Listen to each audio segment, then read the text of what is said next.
চট্টগ্রামের পটিয়ায় বিএনপির সদস্য সংগ্রহ নিয়ে দুই গ্রুপের মধ্যে চরম উত্তেজনা সৃষ্টি হয়েছে।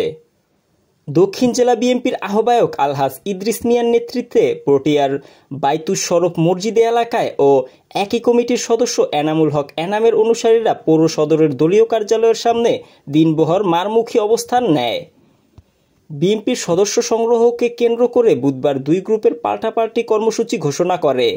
এর মধ্যে ইদ্রিস মিয়ার নেতৃত্বে তৃণমূল বিএনপির দলীয় কার্যালয়ের সদস্য সংগ্রহ কর্মসূচি উদ্বোধনের ঘোষণা করলেও পরবর্তীতে এনামের অনুসারীরা আগে থেকেই দলীয় কার্যালয় ও এর সামনে দখল করে রাখে। এ নিয়ে বুধবার সকাল থেকে চরম উত্তেজনা বিরাজ করে। অপরদিকে ইন্দ্রপুল বাইতুস শরফ মসজিদ এলাকায় উপজেলা ও পৌরসভা বিএনপি ও ছাত্রদলের নেতাকর্মীরা মিছিল নিয়ে সভায় যোগদান করেন। পরবর্তীতে সদস্য সংগ্রহ সভা অনুষ্ঠিত হয়। এতে উপস্থিত ছিলেন দক্ষিণ জেলা বিএনপির সভাপতি আলহাজ ইদ্রিস মিয়া ও সদস্য সচিব লায়ন হেলাল উদ্দিন, যুগ্ম আহ্বায়ক রেজাউল করিম নেসার সহ জেলা, উপজেলা ও পৌরসভার বিএনপি ও অঙ্গ সহযোগী সংগঠনের নেতৃত্ববৃন্দরা।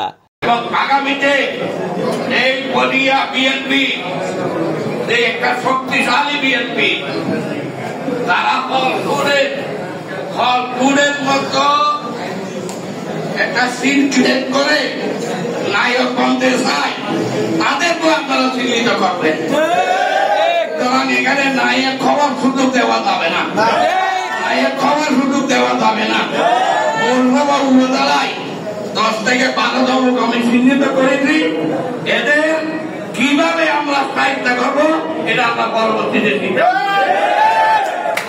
আপনারা অনেক কষ্ট করে এখানে হাজার হাজার লোক, আমাদের নেতা কর্মী বৃষ্টি বাদল অপেক্ষা করে এখানে 2টার থেকে এখানে